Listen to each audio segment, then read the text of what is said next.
آمین۔ اس سے پہلے کہ ہم پارے پہ چلیں، چند باتیں جو آپ کے میرے فائدے کی ہیں، اور انشاءاللہ تعالی آپ اور میں جب اس سے فائدہ لے لیں گے تو اللہ تعالی ہمارے اس وقت میں برکت دے گا۔ پہلی بات یہ ہے کہ اس وقت خود کو احساس دلائیے کہ آپ دنیا کی سب سے باعزت، سب سے زیادہ مستند، سب سے زیادہ خوبصورت کتاب پڑھنے والے ہیں۔ بہت ساری کتابیں پڑھ کر یہاں تک پہنچے، یہ کتاب اب آپ کو یہاں سے آسمانوں کی بلندیوں کی طرف لے کر جائے گی۔ ان اللہ یرفع بہذا الکتاب ویضع بہ آخرین، اللہ اسی کتاب کے ذریعے سے لوگوں کو اور امتوں کو عزت اور بلندیاں دیتا ہے اور اسی کے ذریعے سے ذلیل کر دیتا ہے۔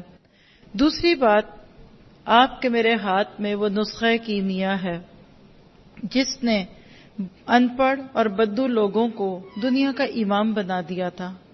کہا جائے تو اگر آج بھی دیکھیں تو ہمیں اس قرآن کو تھامنے کی اتنی ہی ضرورت ہے جتنی نبی صلی اللہ علیہ وسلم کے دور میں تھی۔ تو یقین کیجئے کہ آج آپ نے اس کتاب کو تھام کر صرف اپنے لیے نہیں، اپنی آنے والی نسلوں کے لیے بھی بہتریوں کے فیصلے کیے ہیں۔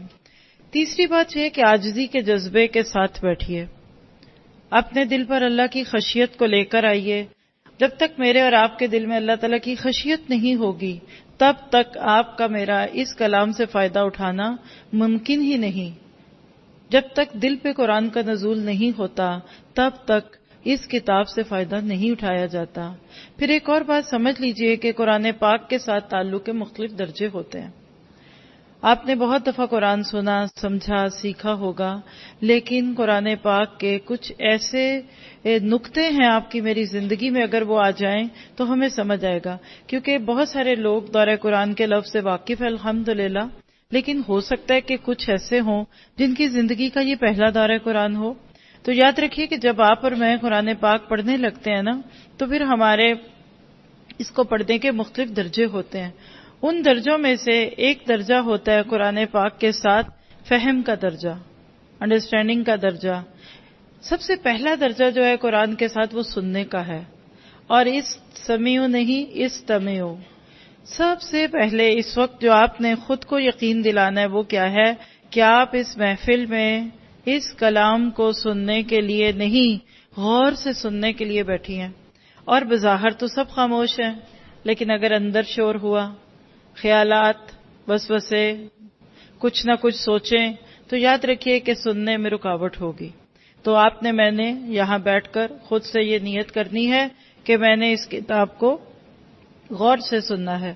پھر دوسرا درجہ ہوتا ہے ذکرہ، نصیحت کا، ریمائنڈر جس کو انگلش میں کہتے ہیں۔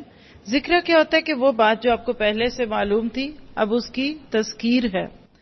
اللہ کے نبیوں نے یہی کام کیا تھا، لوگوں کو بھولا ہوا سبق یاد دلایا تھا۔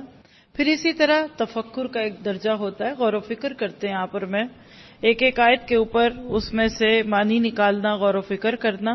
پھر اسی طرح تدبر کا ایک درجہ ہوتا ہے، کھوج نکالنا۔ اس وقت آپ کا میرا ادھر کون سا درجہ ہوگا، ہم ان چاروں کو انشاءاللہ تعالی اس وقت کی نوعیت کے مطابق لیں گے۔ ہم صرف قرآن کا ترجمہ ہی نہیں پڑھیں گے ادھر، بلکہ ہم اس کے ساتھ تدبر، تذکر اور اسی طرح ذکر کا معاملہ بھی کریں گے۔ پھر ایک اور چھوٹی سی بات یاد رکھیے گا کہ یہ قرآن اگر آپ نے میں نے آج تھاما ہے تو نیت کیجئے، اس سوچ کے ساتھ سنوں گی کہ کچھ بھی نہیں آتا۔ جب دلوں میں بڑائی کا احساس ہوتا ہے، بہت کچھ کر لیا ہے، اب کیا کروں، پہلے بھی سنا، یعنی میں اس وقت اپنے سب انصار اللہ کو مخاطب کروں گی جو ورلڈ وائڈ الحمدللہ ڈفرینٹ جگہوں پہ قرآن کے اسٹیشنز میں بیٹھے ہیں اپنی اپنی ذمہ داریوں پر، اس میں اس ہال کے لوگ سب سے پہلے موجود ہیں۔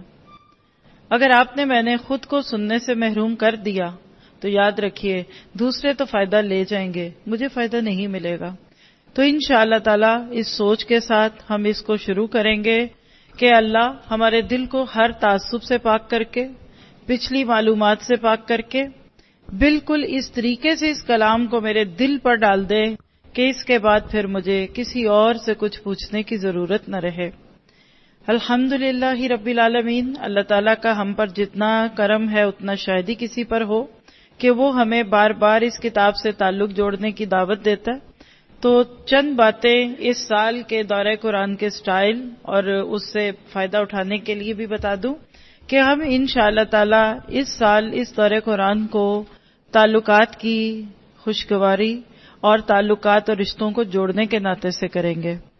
سب سے پہلا رشتہ جو ایک انسان کا دنیا میں آنے سے پہلے جڑ جاتا ہے اس سے بات کریں گے، اور دنیا سے جاتے وقت تک کے جو رشتے ہیں انشاءاللہ ان سے بات کریں گے۔ اس میں خالق کے ساتھ تعلق بھی ہے، مخلوق کے ساتھ بھی ہے، اور اس میں کچھ بظاہر بے جان چیزیں لیکن جب ان کے ساتھ تعلق جڑ جاتا ہے تو زندگی خوبصورت ہو جاتی ہے۔ مثلا کتاب کے ساتھ رشتہ، تقوی کے ساتھ رشتہ، اور اسی طرح سے کچھ ایسی چیزوں کے ساتھ۔ انداز کچھ ایسا ہوگا کہ ہم ایک پارے کو ایک رشتے کے نام کریں گے، جیسا کہ آج کا ہمارا پارا نمبر 1 ہے۔ اس کا آج کا ہمارا جو تھیم یا جو بنیادی موضوع ہے وہ اللہ سے رشتہ ہے۔ یاد رکھیے کہ دنیا میں آنے سے پہلے یہ رشتہ اللہ سے جڑ جاتا ہے۔ یہ تو اس دن جڑ گیا تھا جس دن آدم علیہ السلام کی پشت پہ ہاتھ پھیر کر اللہ تعالیٰ نے آپ کی میری روحوں سے ایک وعدہ لیا تھا۔ سورۃ الاعراف میں انشاءاللہ اس پہ بات ہوگی، لیکن اس میں بات واضح تھی کہ الستُ بربکم، ربوبیت کا رشتہ ہے، اور اللہ تعالیٰ کے ساتھ اس رشتے کو ہم اس بارے میں ڈھونڈتے جائیں گے کہ اللہ تعالیٰ سے اپنے رشتے کو چیک تو کریں، کہیں پیچھے سے تاریں تو کمزور نہیں۔ آپ نے دیکھا کہ آج کتنا ڈیلے ہو رہا ہے ہمارا شروع میں، کئی چیزیں جو کل ٹھیک تھیں آج ٹھیک نہیں لگیں، کئی چیزیں جو کل اپنی جگہ پہ تھیں آج نہیں ہیں۔ کیا ہوتا ہے اس میں؟ کبھی کوئی تار مس ہوتا ہے، کبھی کوئی بٹن ٹھیک نہیں ہوتا۔ سب سے بڑی بات اللہ کا حکم ہے، لیکن یاد رکھیے بظاہر ہم سب کہتے ہیں ہمارا اللہ سے بہت پیارا تعلق ہے، لیکن کچھ نہ کچھ تو مسنگ ہے۔ تو انشاءاللہ اس کو دیکھیں گے۔ پھر اسی طرح ہمارا اگلا پارا حقوق العباد کے ساتھ ہوگا، یعنی آپ کہہ لیجئے کہ اللہ کے حقوق اور بندوں کے حقوق ہم آلٹرنیٹ پاروں میں دیکھیں گے۔ انشاءاللہ جو کل ہوگا وہ تو کل ہی دیکھیں گے، لیکن اب چلتے ہیں ہم اپنے اس پارے کے اوپر کہ اس کے اندر سے ہم نے کس طریقے سے ان باتوں کو لینا ہے۔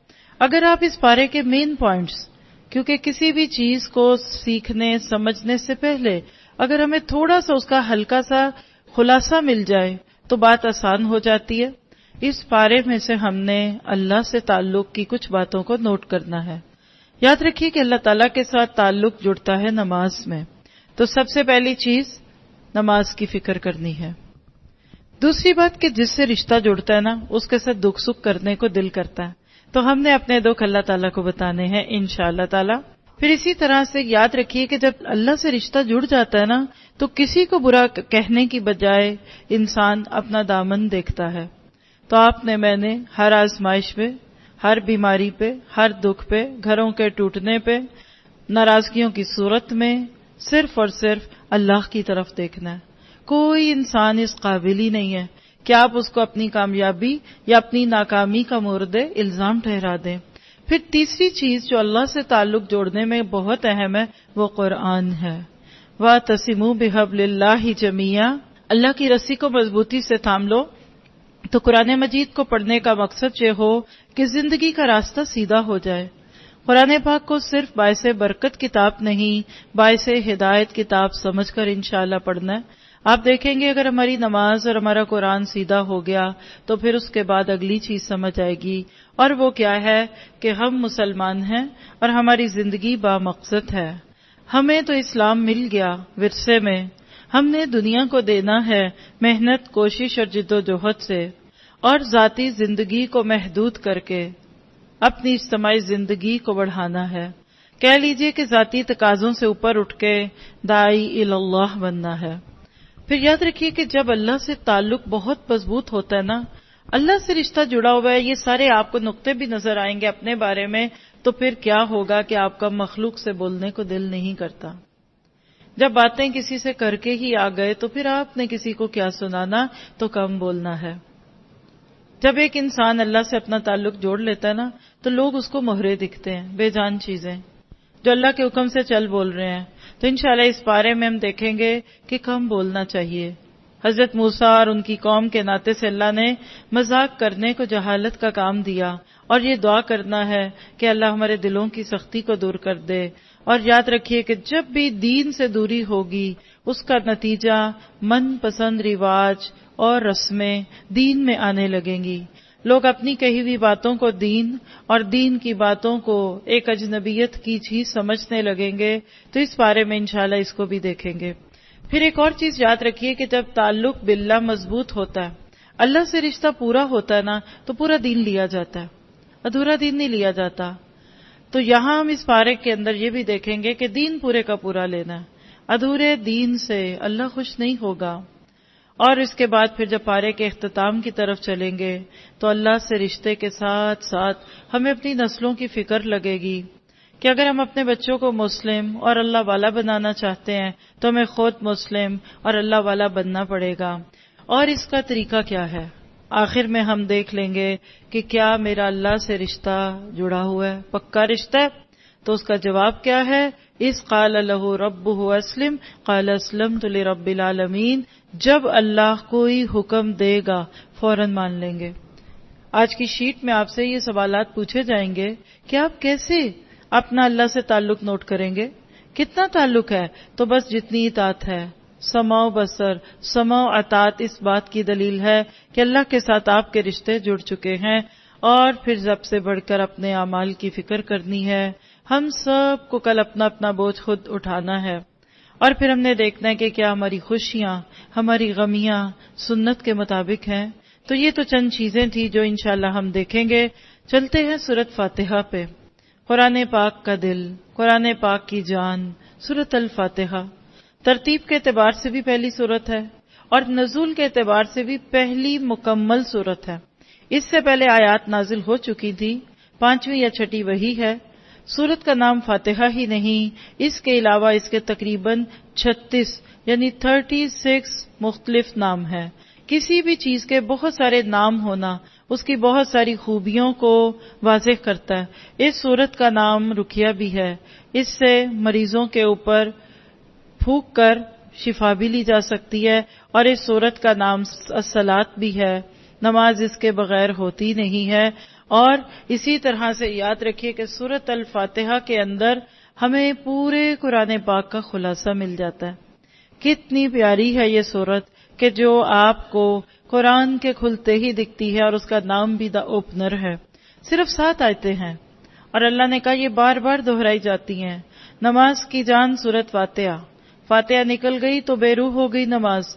اور اسی طرح یاد رکھیے کہ سورت فاتحہ سے پہلے قرآن کے آغاز میں ہم پڑھتے ہیں اعوذ باللہ من الشیطان الرجیم، میں پناہ میں آتی ہوں اللہ کی جو مہربان اور رحم فرمانے والا ہے۔ سوال پیدا ہوتا ہے کیوں ہم قرآن پاک کے بالکل آغاز میں اعوذ باللہ کیوں پڑھے؟ ہم کوئی گناہ کا کام کرنے لگے ہیں جو ہم شیطان کو اپنے سے دور کریں؟ تو یاد رکھیے آج ہی اپنے مصحف پہ بڑا بڑا لکھ لیجئے اعوذ باللہ من الشیطان الرجیم، اس لیے پڑھنی ہے کہ شیطان آپ کو اور مجھے اس مقصد سے نہ ہٹا دے جس کے لیے یہ قرآن شروع کیا ہے۔ کیونکہ شیطان کی خواہش کیا ہے؟ ہم ادھر ادھر کی چیزوں میں الجھتے رہیں، اور جو مقصد تھا، اور وہ مقصد کیا ہے؟ اہدنا الصراط المستقیم، اے اللہ ہمیں سیدھا راستہ دکھا دے۔ اور اعوذ باللہ کے بعد بسم اللہ الرحمن الرحیم، اللہ کے نام کے ساتھ شروع کرنا ہے جو مہربان ہے اور رحیم ہے۔ یاد رکھیے کہ بسم اللہ صرف بسم اللہ نہیں ہے، یہ بسم الرحمن بھی ہے، یہ بسم اللہ کے بعد بسم الرحیم بھی ہے، یہ بسم العزیز بھی ہے، یہ بسم المعز بھی ہے، یہ بسم المعز بھی ہے۔ اللہ کے 99 نام تو کم از کم سبھی کو آتے ہیں۔ لفظ اللہ، اللہ کا وہ ذاتی نام ہے جس کے اندر یہ سارے کے سارے صفاتی نام آ جاتے ہیں۔ تو آئیے ذرا اس سورت کا ترجمہ دہراتے ہیں۔ اس وقت آپ کے دل دماغ بالکل ان برتنوں کی طرح ہوں کہ جو اس بڑے سمندر کے پانی کو اپنے اندر جذب کرنے کی کوشش میں، جتنا جس کا ظرف بڑا ہوگا اللہ اتنا اس کو اس سے فائدہ دلا دے گا، اور اللہ تعالیٰ مجھے آپ کو محروم نہ کرے۔ بسم اللہ الرحمن الرحیم، الحمد للہ رب العالمین، الرحمن الرحیم، مالک یوم الدین ایاک نعبد و ایاک نستعین اہدنا الصراط المستقیم صراط الذین انعمت علیہم غیر المغضوب علیہم ولا الضالین آمین۔ سب تعریفیں اللہ تعالیٰ کے لیے ہیں جو تمام جہانوں کو پالنے والا ہے، بڑا مہربان، نہایت رحم کرنے والا، بدلے کے دن یعنی قیامت کے دن کا مالک ہے۔ ہم صرف تیری ہی عبادت کرتے ہیں اور تجھ سے مدد طلب کرتے ہیں۔ ہمیں سچی اور سیدھی راہ دکھا، ان لوگوں کا راستہ جن پر تو نے انعام کیا، ان کا نہیں جن پر غضب کیا گیا، اور نہ گمراہوں کا۔ سورۃ فاتحہ کیا ہے؟ ایک دعا ہے، انڈیکس آف دا قرآن کہہ سکتے ہیں، اور اگر آپ نے غور سے سنا تو آپ دیکھیے کہ اس سورت میں اللہ سبحانہ تعالیٰ کے رحم کی 4 دفعہ تکرار ہے، الرحمن الرحیم، بسم اللہ میں بھی اور سورۃ الفاتحہ کے پہلے لفظوں میں بھی۔ کیوں؟ اس لیے کہ یہ قرآن رحمت کی بارش بن کر اس بندے کے دل پر برستا ہے کہ جو اپنے لیے اس میں سے ہدایت کی نیت لے لیتا ہے۔ اور سب سے بڑی بات کہ ساری تعریفیں، سارے شکر اللہ کے لیے کیوں ہیں؟ تو اس کا جواب کیا ہے کہ اس اللہ نے سب کچھ دیا۔ کس بات پر اللہ کا شکر؟ اس وقت یہاں بیٹھ کر خود سے پوچھئے کس بات پر اللہ کا شکر ادا کروں؟ تو جواب کیا ہے کہ بغیر کسی ہیئرنگ ایڈ کے سن رہی ہوں، اور میں بغیر کسی باڈی لینگویج کے اپنی بات آپ تک پہنچا رہی ہوں۔ کبھی آپ نے، میں نے سوچا اللہ نے آپ کو مجھے کیا کیا دیا ہے؟ یہ تو وہ سوچے گا جس کو اس سے فرصت مل جائے گی کہ کیا نہیں دیا۔ اگر اس وقت آپ کو مجھے کانوں میں کچھ ایڈز ڈال کر کوئی ایسے آلات لگا کر سننا پڑتا کہ جو وہ لوگ لگاتے ہیں جو سن نہیں پاتے، تو مجھے بتائیے کیا ہم اتنے سکون سے سن رہے ہوتے؟ اللہ کی نعمتوں سے بھری ہوئی یہ سورت ہے۔ سورۃ فاتحہ کیا ہے؟ شکر ان اے نٹ شیل۔ شکر کو اگر آپ لفظوں میں ڈھال دیں تو وہ سورۃ فاتحہ ہے۔ کس کس بات پہ اللہ کا شکر؟ کس بات پہ شکر نہ کریں؟ اس بات پہ بھی شکر کہ اس نے ہمیں شکر کی توفیق دی۔ حضرت داؤد علیہ السلام کی طرف یہ قول منسوب ہے کہ کہا کرتے تھے کہ اللہ تیرا شکر ادا کرنا بھی تو ایک شکر ہے، تیرا شکر ادا کرنا بھی تو ایک نعمت ہے، بتا اس نعمت کا حق کیسے ادا کروں؟ کیونکہ جب زندگی میں شکر آ جاتا ہے نا تو شکر آ جاتی ہے۔ جیسے کڑوی چائے میں چینی ڈالتے ہی، شکر ڈالتے ہی وہ میٹھی ہو جاتی ہے، اسی طرح ہم زندگی کی حقیقتوں اور تلخیوں میں شکر کے ساتھ اپنی زندگی کو میٹھا کر لیتے ہیں۔ اور جب آپ کی زندگی میں شکر ہوگا نا تو یاد رکھیے آپ خوش مزاج ہوں گے، آپ کے اندر سے ایک روشنی نکلے گی، آپ پازیٹیو انرجی دیں گے لوگوں کو، اور آپ دیکھیں گے کہ اس سے کیا فائدہ ہوتا ہے۔ ایک لفظ حمد ہے اور ایک شکر ہے۔ شکر کیا ہوتا ہے؟ وہ چیز جس میں آپ کو خود بھی کچھ فائدہ ہوا۔ مثلا اس وقت میں نے جوتا پہنا ہوا ہے تو اس جوتے سے مجھے فائدہ ہو رہا ہے نا، میں اس پہ بھی اللہ کا شکر کروں گی۔ اور حمد کے تعریف میں اس پہ نہیں کرتی جو مجھے ملا، میں اس پہ بھی کرتی ہوں جو مجھے نہیں ملا۔ سورۃ فاتحہ پہ تو گھنٹوں کے اعتبار سے بات ہوگی۔ یہاں اس وقت میں بس یہ یاد رکھیے کہ اپنی زندگی کو شکر سے بھر لیجئے۔ شکر کا احساس زندگی میں چاشنی بھرتا ہے، شکر مزید نعمتوں کو پانے والا بن جاتا ہے۔ شکر کے بعد خوشگواریت آتی ہے، مشکلات قابل برداشت ہونے لگتی ہیں، خوشیوں میں انسان اچھلنے کودنے نہیں لگتا۔ اور آپ کہہ لیجئے کہ جب بندہ شکر گزار ہوتا ہے نا تو خالق اور مخلوق کا تعلق بڑا خوبصورت ہوتا ہے، اس میں بہتری آتی ہے۔ اس کے برعکس جب نہ شکرا پن ہے تو چڑچڑا پن، ناراضگی، دکھی، دل اچاٹ ہے، ہر وقت رونے کو دل چاہتا ہے۔ اور یاد رکھیے کہ جنت میں جانے والوں کا پہلا جملہ الحمدللہ الذی ھدانا لھذا، سورۃ الاعراف میں پڑھیں گے ہم۔ ساری تعریفیں اس کی ہیں جس نے ہمیں یہاں تک پہنچنے کا راستہ دکھا دیا۔ جنت میں جا کر یہ شکر ایسے ہی نہیں نکلے گا، دنیا میں اپنے آپ کو چیک کیجئے۔ اور جہنم میں جانے والے، اللہ کے نبی نے فرمایا کہ عورتوں کی کثرت جہنم میں دیکھی گئی، کس وجہ سے؟ نہ شکرے پن سے۔ تو یاد رکھیے نہ شکراپن اللہ کا بھی نہیں اور بندوں کا بھی نہیں کرنا. اور جب شکر آتا ہے نا تو نعمت ذمہ داری لگتی ہے، حق نہیں لگتی. پھر اس نعمت کو پا کر رب کو ناراض کرنے کو دل نہیں کرتا. اور یاد رکھیے کہ جب آپ اللہ کے ساتھ جڑ جاتے ہیں تو پھر آپ کو اپنی کتنی چیزیں یاد آ جاتی ہیں. کوئی بھی بڑا سامنے آئے تو پھر ہم کہتے ہیں ہائے اسے کچھ مانگ لیں. تو جب مانگنے پہ آئے تو ایاک نعبد و ایاک نستعین، اے اللہ صرف تیری، تو میرا بن جا، میں تو تیری ہوں، اب مجھے اس کا یقین بھی دلا دے. اور مانگنے کی چیزوں میں سب سے خوبصورت چیز ہدایت کی دعا. دیکھیے پہلی دعا آ رہی ہے ترتیب کے اعتبار سے پہلے دن میں، پہلے سبق میں، اور وہ ہدایت ہے، کیونکہ گائیڈنس از اے گفٹ. ہدایت ایک ہدیہ ہے.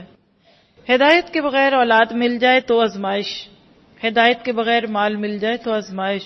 ہدایت وہ میجک سٹون ہے جس چیز کے ساتھ لگ جاتا ہے اس کے اندر انسان کے لذت پیدا ہو جاتی ہے. اور ایک ایسا وقت آتا ہے کہ ایک انسان پھر اپنے آپ کو اس چیز کے قابل کر لیتا ہے جو کہ پہلے سے ہی تھا. اب آپ دیکھیے کہ سورۃ فاتحہ آپ نے میں نے کھولی، سب سے پہلے اللہ کی تعریف ہے، پھر انسان کی اپنی اوقات، اور آخر میں تڑپ اور طلب. اس ایک صورت پہ غور و فکر سے ایک انسان اس دنیا کے بڑے بڑے مراحل سے گزر جاتا ہے. اور جب آپ میں بغیر سوچے سمجھے اس کو دن میں کم از کم 17 بار ہی کیوں نہ پڑھ لیں، کوئی رشتہ نہیں جڑے گا. کرنا کیا ہے؟ ایک سوال کیجئے خود سے. کبھی آپ کہیں جائیں اور لوگ آپ سے ملیں، پھر کسی سے آپ کی شکل ملتی ہو، کوئی نہ کوئی تعلق ہو، تو لوگ کہتے ہیں آپ کی فلاں سے کوئی رشتہ داری ہے، آپ کا کچھ رشتہ ہے اس سے فلاں سے. آپ اپنے آپ کو اس چیز کے ساتھ جوڑتے ہیں، ہاں ہاں وہ میرا وہ ہے. اس سینیریو کو سامنے رکھ کر خود سے پوچھئے آپ کا اللہ سے کیا رشتہ؟ آپ اللہ کی کیا لگتی ہیں؟ خود سے سوال کیجئے میرے اللہ سے کتنے رشتے ہیں؟ اور خاندانوں میں دیکھا گیا جب شادیاں ہو جاتی ہیں تو پھر رشتوں پہ رشتے جڑتے ہیں. کہتے ہیں اس کے ساتھ میرے 3 رشتے ہیں، یہ میری ماموں کی بیٹی بھی ہے، یہ میری دیورانی بھی ہے، اور ادھر سے یہ کسی اور تعلق سے میری کچھ اور بھی ہے. جتنے رشتے اتنا پیار. کہتے ہیں نا جتنا ساک اتنا مٹھاس. آپ کا میرا اللہ سے کیا کیا رشتہ ہے؟ صرف سورۃ فاتحہ کے اندر سے دیکھیے تو 7 رشتے نکلتے ہیں. کون سے؟ حمد کا رشتہ، ربوبیت کا رشتہ، رحم کا رشتہ، ملکیت کا رشتہ، عبودیت کا رشتہ، استعانت کا رشتہ، ہدایت کا رشتہ اور منعم کا رشتہ. بتائیے کتنے رشتے توڑیں گے؟ اگر دیکھیں تو 8 رشتے بن گئے. اور 25 بار آپ دیکھیے کہ لفظ اللہ، آپ کو سورۃ بقرہ کی آیت الکرسی میں اللہ کے 25 نام دکھتے ہیں. سورۃ فاتحہ کے بعد سورۃ بقرہ اگر آپ کھولیں 25 دفعہ اللہ کا نام آئے گا. آج آپ نے ہائی لائٹ کرنا ہے. آپ کو جو ایکٹیویٹی شیٹ ملے گی اس کے ناطے سے آپ کا کام یہ ہے، ابھی بھی کرنا چاہیں تو کر سکتے ہیں، اگر دونوں کام ساتھ کرتے ہیں، گھر جا کر کریں گے تو اچھا کریں گے. اس بارے میں سے اللہ کا نام اور اس کی صفت اسی صورت میں دیکھیے کتنے ہیں، اللہ، الرحمن، الرحیم، مالک. اسی طرح اللہ کی صفات، اس کو ہائی لائٹ کیجئے، پھر اس کو لکھیے، پھر ہر تعلق کے ساتھ جوڑیے. اسماء الحسنی پہ غور و فکر کیجئے کہ اللہ کے ساتھ کتنے تعلق ہیں. اور اگر آپ کو مجھے یہ صورت سمجھ آ گئی تو یاد رکھیے کہ ہماری عبادت بہترین ہوگی، بندگی، اطاعت، سبمیشن. کیونکہ انسان کی زندگی میں عبادت کبھی آ ہی نہیں سکتی اگر دل میں شکر نہ ہو. شکر کے چشمے میں سے عبادت ڈھلتی ہے. آپ کہہ لیجئے کہ شکر کا جذبہ جب حد سے بڑھتا ہے نا تو وہ بندگی اور عبادت میں ڈھل جاتا ہے. اور جتنا زیادہ آپ اور میں اللہ کی نعمتوں پہ خوش ہوں گے اتنی ہی بات ہماری اچھی ہوگی. اور اس کے بعد پھر اللہ تعالیٰ آپ کو مجھے وہ دے گا جس کا کبھی آپ نے میں نے سوچا بھی نہیں ہوگا. صرف ہماری ضروریات پوری نہیں کرتا، ہماری خواہشات بھی پوری کرتا ہے. ایسے لگتا ہے کہ بسم اللہ الرحمن الرحیم، پھر الرحمن الرحیم، پھر رب العالمین. تسلی نہیں ہو رہی. وجہ کیا ہے کہ جہاں محبت ہوتی ہے وہاں دل بھرتا ہی نہیں ہے، تو اللہ سے دعا کیجئے کہ آپ کو مجھے اللہ کی محبت مل جائے، ہم اللہ تعالیٰ کی اس محبت کے تقاضوں کو پورا کر سکیں، کیونکہ اس کے بغیر زندگی میں وہ لطف نہیں آئے گا، اس کے بغیر زندگی پھیکی ہوگی اور آپ کو مجھے ایسے محسوس ہوگا کہ ہم دکھی ہیں۔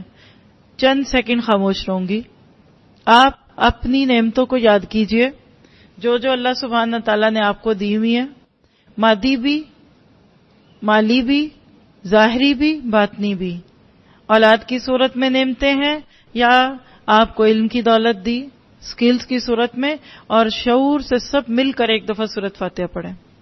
جی شروع کیجئے۔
آمین آمین۔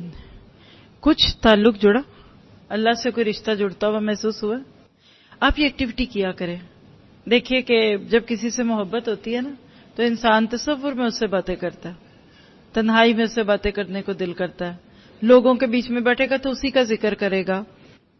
ایک حدیث سے پتہ چلتا ہے کہ اللہ کا اتنا ذکر کرو کہ لوگ تمہیں ریاکار سمجھنے لگیں، تو انشاءاللہ بار بار کے تذکرے کے بعد ضرور دل میں سکون آئے گا۔ ایک چھوٹی سی بات پہ غور کر کے پھر آگے چلتے ہیں کہ یہاں رحمان تھا تو پھر رحیم کی کیا ضرورت تھی؟ بسم اللہ الرحمن الرحیم، یہ نہیں کہا کہ بسم اللہ الرحمن والقہر۔ اس سے پتہ چلتا ہے کہ اللہ کے سارے ناموں میں سے ڈومیننٹ غالب نام رحمان ہے، رحم ہے، اور علماء کہتے ہیں کہ رحمان میں رحیم کی نسبت زیادہ مبالغہ ہے، اس لیے رحمان دنیا والآخرہ کہا جاتا ہے۔ دنیا میں اس کی رحمت بلا تخصیص ہے، سب کو ملی ہوئی ہے، کافر مومن سب فیض یاب ہو رہے ہیں، لیکن آخرت میں وہ صرف رحیم ہوگا۔ قیامت کے دن صرف ایمان والوں پہ اللہ کا رحم ہوگا، اور دعا کیجیے اللہ مجھے آپ کو ان لوگوں میں شامل کر دے، اللہم اجعلنا منہم۔ ایک خود سے سوال کیجئے، سوچنے کا نقطہ ہے، کیا میں اللہ کی صفت رحیم کے قابل ہوں؟ یعنی دنیا میں تو اللہ نے مجھ پہ رحم کر ہی دیا ہے، کیا آخرت میں ہوگا؟ اگر نہیں ہے تو دعا کرتے ہیں کہ اللہ تعالی ہم پہ اپنا رحم کر دے۔ پھر آپ دیکھیے کہ اللہ سبحانہ تعالیٰ کے ساتھ ہم اپنے رشتوں کو جوڑنے کی پوری کوشش کریں گے۔ اگر ہم نے آج پہلی سیڑھی پہ قدم رکھتے اس رشتے کو جوڑ لیا تو باقی سب جڑیں گے، اور سب سے مضبوط رشتہ تو اللہ کے ساتھ ہے۔ دنیا میں کئی رشتے بنے اور ٹوٹ گئے، کئی زندگی میں شروع میں ہوتے ہیں بعد میں نہیں ہوتے۔ مثلا ماں پیدا کرتی ہے، رشتہ ہے، ماں پیدا کرتے ہی مر جائے، ڈیلیوری کے دوران کیا مائیں نہیں مر جاتی؟ کئی باپ بچے کو ماں کے پیٹ میں ہی چھوڑ کر دنیا سے چلے جاتے، ہمارے اپنے پیارے نبی کی مثال موجود ہے۔ پھر اسی طرح سے آپ دیکھیے کہ آپ جب پیدا ہوئے تو آپ پہلے بچے تھے، تو 2-3 سال کے بعد کوئی بھائی بہن آیا، سمجھ رہے ہیں نا؟ یعنی کچھ رشتے ہم آتے ہیں تو اس وقت ہوتے ہی نہیں ہیں، بعد میں بنتے ہیں، کچھ بن جاتے ہیں، ماں باپ کا رشتہ بن جاتا ہے۔ کل ہم انشاءاللہ ماں کے تعلق پہ بات کریں گے اپنے اسی سلسلے میں، تو آپ دیکھیں گے کہ کچھ رشتے کبھی بنے کبھی چھوٹے، پھر بڑے ہونے کے بعد شادیاں ہوتی ہیں تو سسرالی رشتے، پھر ڈائیورس ہوتی ہے تو وہ ٹوٹ جاتے ہیں، کسی کو ایکس ہسبینڈ کہتے ہیں، کسی کو ایکس وائف کہتے ہیں۔ ایک رشتہ وہ ماں کے پیٹ کے اندر آپ کا بیج ڈلنے سے پہلے سے تھا اور قبر سے نکلنے کے بعد بھی رہے گا، حتیٰ کہ جنت میں جا کر بھی اللہ تعالیٰ جب آپ سے مجھ سے اس بات کا سوال کرے گا کہ حل رضیتم، کیا تم مجھ سے راضی ہو؟ اور جنت میں جب اللہ سے گفتگو ہوگی تو وہاں اس تعلق کی خوبصورتی کیا ہوگی؟ سلام قولا من رب رحیم کی صورت میں۔ تو پھر جس رشتے کو نہ ٹوٹنا ہے نہ چھوٹنا ہے، ہمیں سب سے زیادہ کس کی فکر ہونی چاہیے؟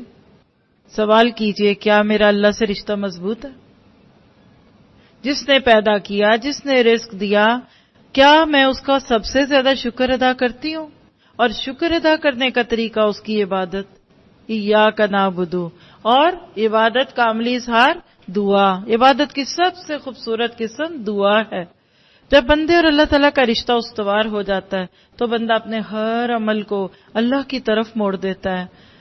آپ کو کوشش کرنی پڑے گی، مجھے بھی کرنی پڑے گی، آج کے بعد نمازوں میں یا اس کے علاوہ جب بھی سورۃ فاتحہ پڑھیں تو شعور سے مانگیے۔ ابھی میرے ساتھ سب بولیے گا، اہدنا الصراط المستقیم۔ اب دل سے کہیے آمین، کیونکہ جب دعا قبول ہونے لگتی ہے تو ہم گھبرانے بھی لگتے ہیں، ہائے اللہ اتنی جلدی ہدایت مل جائے گی، ابھی تو میں نے بہت کچھ کرنا تھا گناہوں کے ساتھ۔ تو اللہ تعالیٰ آپ کا میرا تعلق جوڑ دے۔ سب سے اہم صورت ہم نے پڑھ لی، اس کا خلاصہ کر لیا۔